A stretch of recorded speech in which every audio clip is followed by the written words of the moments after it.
John Wayne's darkest secrets were in a Newport Beach mansion for decades. After his 1979 death, his house was sealed. Over 30 years, every photo, letter, and personal item was locked away.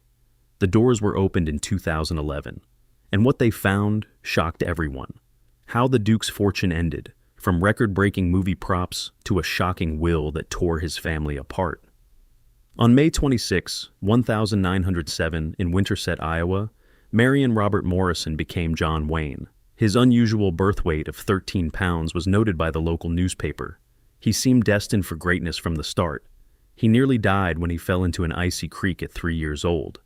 A passing stranger saved him, demonstrating his lifelong resilience. His name changed early. When they had another son, they named him Robert. Marion's middle name became Mitchell. It may seem small, but this change foreshadowed bigger changes. His family moved to Glendale, California, in 1914 after his father's business failed. Marion was known as Duke in Glendale because of his Airedale Terrier. As they were always together, local firefighters called them Big Duke and Little Duke. Marion approved, so the nickname stuck. Marion loved football as a kid. He received a USC football scholarship in 1925. He joined Sigma Chi and studied pre-law. He lost his football dreams after a body surfing accident injured his shoulder. The scholarship loss was devastating. He thought his plans were over, but this accident led to his fame. Marion joined Fox Studios in 1927 after retiring from football. He earned $35 per week as a propman. It wasn't glamorous, but it got him started. His first film role was an uncredited football player in Brown of Harvard, 1926. This is when he befriended John Ford. Ford saw potential in him and advised him to change his name to something stronger. After considering several options, they chose John Wayne, a legendary name. Early acting was hard for Wayne. He appeared in over 80 low-budget westerns between 1930 and 1939, sometimes filming in 2 days. He seldom ate more than a can of beans on a hot plate and barely made enough money to survive. His failure discouraged him enough to consider quitting acting in 1938. Stagecoach changed everything in 1939. The movie was big, but casting Wayne was hard.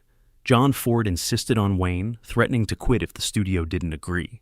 The studio wanted Gary Cooper. Wayne played the law-abiding outlaw Ringo Kid in the film. Zooming in on his face as he held a rifle was his first iconic scene. It only took a few seconds, but Wayne was nervous and needed 27 takes to get it right. Stagecoach did well, earning 7 Oscar nominations and 2 wins. Wayne became famous overnight with his performance.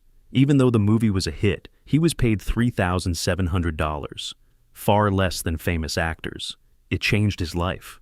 Wayne became the ultimate Western hero afterward. He declined roles in The Maltese Falcon and High Noon to maintain his image. This decision made him a symbol of American masculinity and toughness. Over 50 years, John Wayne and John Ford made 14 Hollywood-changing films. Ford gave Wayne a small role as an extra in Mother McCree in 1928, starting their partnership. The real success began in 1939 with Stagecoach. This film made Wayne famous. Their collaboration was complicated. Ford was harsh on actors, especially Wayne. In 1956's The Searchers, Ford humiliated Wayne by making him pick up a gun 17 times in front of everyone. However, Wayne never complained. Ford's harshness helped him perform well, he said. The Oscars didn't recognize The Searchers when it debuted. However, it's now one of the greatest films. In 1963, Donovan's Reef, their last film, nearly failed. Wayne considered forgoing the role because he felt too old. Ford was ill and alcoholic, but Wayne convinced him to direct. The filming in Hawaii was unbearable, sometimes reaching 100 degrees Fahrenheit. Ford directed some scenes while on a stretcher due to shingles. Despite these issues, the film was completed and did well. In contrast to their serious westerns, this comedy showed they could work in different styles at the end of their careers. The 1949 film, Sands of Iwo Jima, earned Wayne his first Oscar nomination. He played tough Marine Sergeant John Stryker. Wayne initially turned down the role because it resembled other characters he had played. Herbert Yates, Republic Pictures president, had to personally persuade Wayne to accept $250,000 and a share of the profits. a huge sum at the time. The film was hard to make. Director Alan Duane used flamethrowers and explosives to make battle scenes realistic. One explosion knocked Wayne out for 30 minutes on set. Filming paused for 2 days. The U.S. provided Battle of Iwo Jima footage for the film. Marine Corps. They let the filmmakers use rare combat footage, which blended so well with stage scenes that many thought the film was real. The original battle flag was raised on Mount Suribachi in a famous scene. 3 of those Marines who raised the flag appeared in the film. Wayne lost the Oscar to Broderick Crawford in All the King's Men, despite its success and his powerful performance. Ironically, Wayne turned down the lead role in that film because it was un-American. The loss upset him, and he wasn't nominated again for 11 years. One of Wayne's riskiest films was 1960's The Alamo, his dream project. He mortgaged his house, cars, and boat to make the film after 15 years of wanting to. Production cost $12 million USD, a huge sum at the time.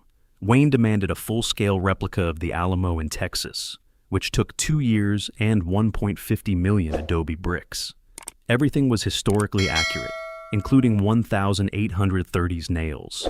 The set was a tourist attraction until 2009. Filming the Alamo was massive. For 79 days, they filmed with over 7,000 extras, 1,500 horses, and 110 degrees of heat. There were accidents. A bayonet-wounded extra needed 26 stitches in one scene. Wayne didn't cut corners despite the obstacles. A parade and fireworks marked the movie premiere. It received 7 Oscar nominations, including Best Picture, but critics were mixed and the box office didn't cover the high costs. Nobody nominated Wayne for Best Director, which devastated him. Still, the film has shaped how people remember the Alamo. Wayne finally won an Oscar for True Grit in 1970. He played one-eyed U.S. Marshal Rooster Cogburn. Wayne almost declined the role because he felt too old and was recovering from lung cancer surgery. After reading the novel, he realized it could be a lifetime role. Filming was hard. Wayne struggled in Colorado's cold and high altitude. A tank of oxygen was needed between scenes. He nearly fell off a steep hill when his horse stumbled. Wayne kept going after tearing a shoulder muscle. Rooster Cogburn required weight gain and an eye patch that obscured his vision. He had to memorize the sets to avoid collisions. He performed something new, and audiences loved it. It grossed over $31 million and was one of his biggest hits. Wayne accepted his Oscar with the famous line, "If I'd known this, I'd have put that patch on 35 years earlier." He attended the ceremony despite having the flu that night. Some thought Wayne's Oscar was for his long career, not the role. Wayne later said it felt like a career award. However, Rooster Cogburn became one of his most memorable characters, and the film's success solidified his status as a Hollywood legend. 3 marriages in nearly 50 years characterized John Wayne's love life. His first wife, Josephine Sayans, married him 1933. Wayne was just starting to succeed. Wayne was frequently absent from their 4 children due to his rising fame. He began a secret affair with Marlene Dietrich in 1938, worsening matters. Wayne took Josephine to Mexico in 1943 to attempt a reconciliation, but it failed. In 1945, they divorced. Second marriage to Esperanza Bauer in 1946 was wild and troubled. Former Mexican actress Esperanza was jealous. She believed Wayne was cheating with Gail Russell during 1947's Angel and the Bad Man. Her jealousy peaked when Wayne arrived late from a party one night. She grabbed a gun and tried to shoot him as he entered the house because she was drunk and angry. Though no one was hurt, their marriage didn't last. They divorced 1954. Wayne married Pilar Palete in 1954, his third. They were married until his 1979 death. After 3 children, Wayne and Pilar separated in 1973. After that, Wayne lived with his secretary, Pat Stacy. Wayne and Pilar never divorced, despite living apart. Hollywood knew about Wayne's affair with Dietrich. It began during Seven Sinners filming in 1938 and lasted nearly 10 years. Wayne spent nights at Dietrich's despite being married to Josephine. Love was intense between them. They openly discussed their feelings in letters. Dietrich helped Wayne's career with her influence. She secured him leading roles in 1,942 films like The Spoilers and Pittsburgh. Their affair ended in 1947, but they remained lifelong friends. Dietrich often called Wayne her soulmate. Wayne's friendship with Maureen O'Hara was well known. They appeared in 5 films together, beginning with Rio Grande in 1950. Their most famous film was 1952's The Quiet Man. They had such good chemistry that fans thought they were a real couple. One old woman on the street thought she was Wayne's wife, O'Hara joked. She was close to the family, so Wayne's kids called her Auntie Maureen.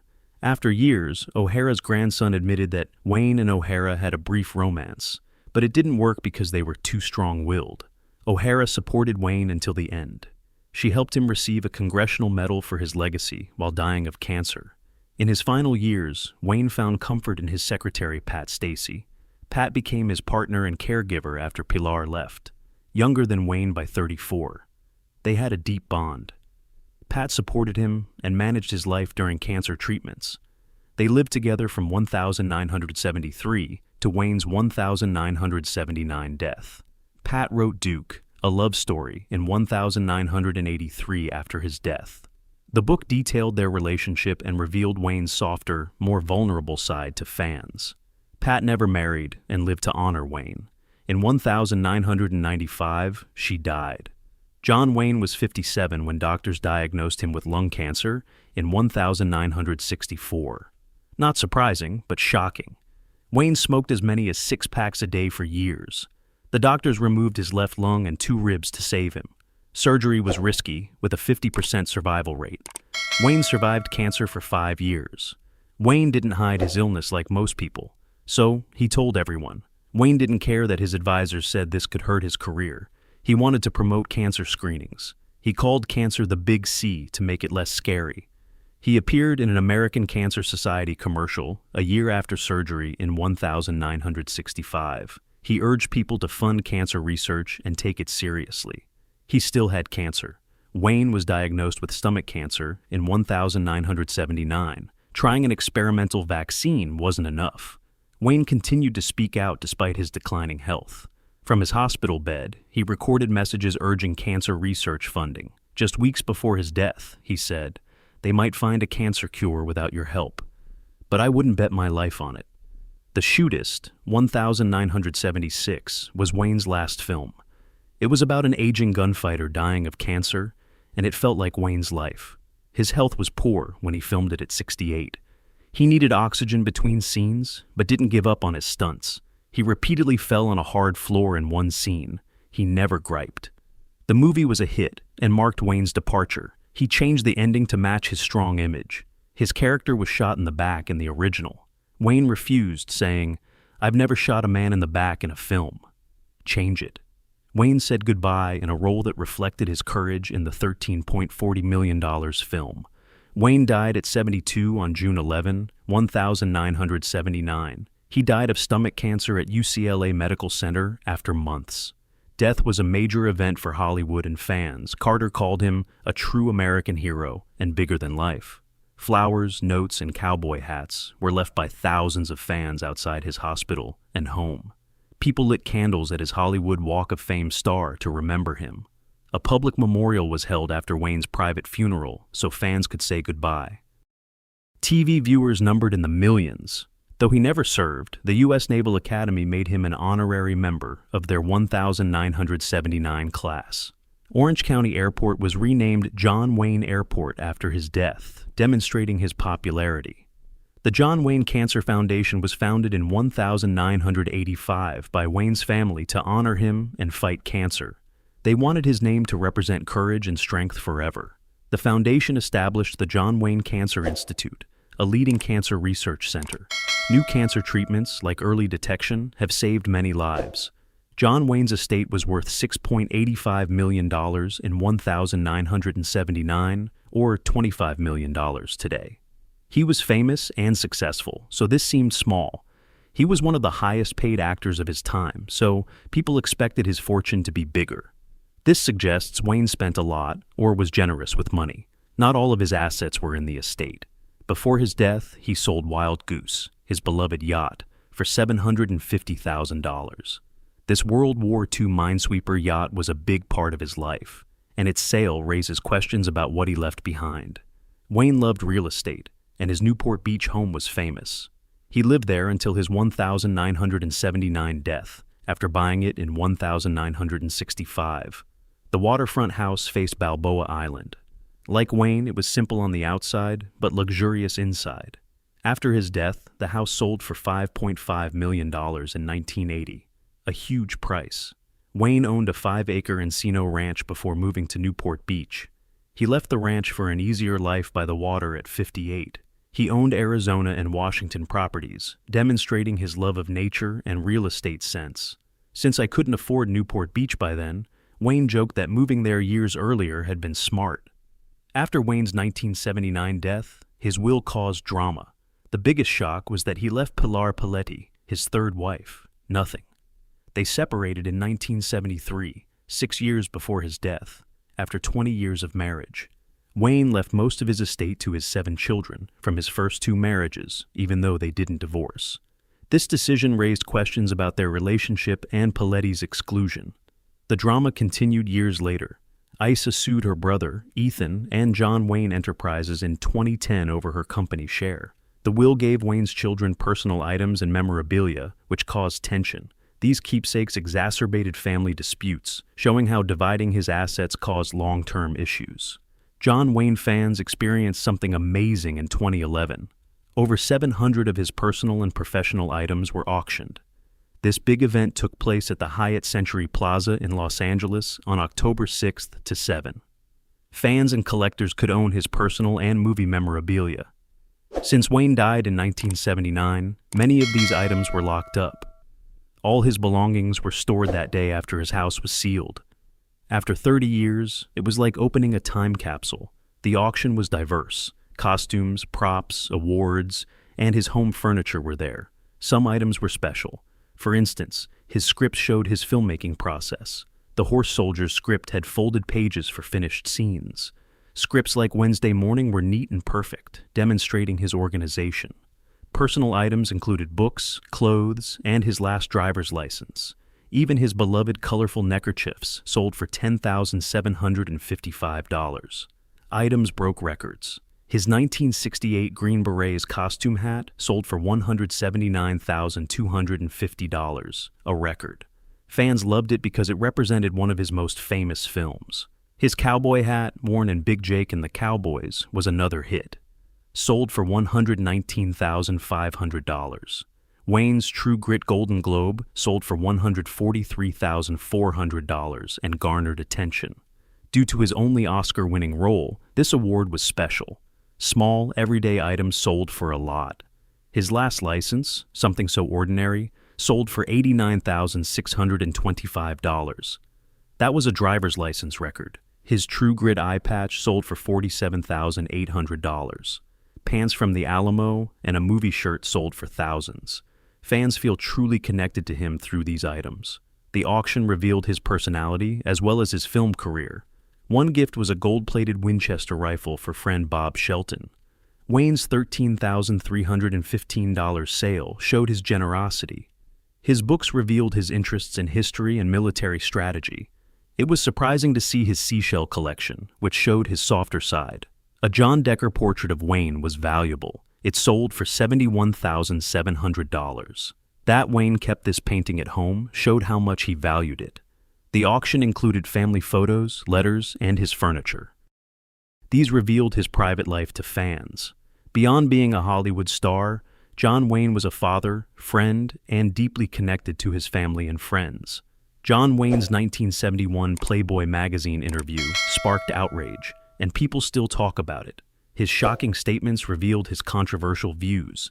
He said, "I believe in white supremacy until blacks are educated to be responsible," which was the most talked about comment. He was famous at 63. But this happened repeatedly. He had said this before. He also defended taking Native Americans' land as necessary for survival in the same interview. He called Midnight Cowboy perverted and used a homophobic slur. In February 2019, someone tweeted parts of this interview, bringing it back. The tweet by a screenwriter calling Wayne terrible went viral. Instantly, his legacy was debated again. Some wanted him canceled, while others debated whether his words should govern his legacy. Even after years, his comments sparked discussions about celebrities' responsibility and how their words hurt. This controversy went beyond social media. It also highlighted John Wayne Airport in Orange County, California. The airport was named after Wayne in 1979, but by 2020, people wanted to rename it. George Floyd's murder sparked nationwide protests. The local Democratic Party officially requested the airport's name change on June 26, 2020, citing Wayne's statements that contradicted Orange County's diversity and inclusion values. Previously conservative Orange County has changed greatly. It's more diverse and politically competitive since Democrats won all congressional seats in 2018. Some thought keeping Wayne's name on the airport sent the wrong message to minorities. Like Wayne's son Ethan, others defended him. Ethan denied that his father was racist and accused critics of unfairly attacking his legacy. Wayne's name will remain on the airport in 2025.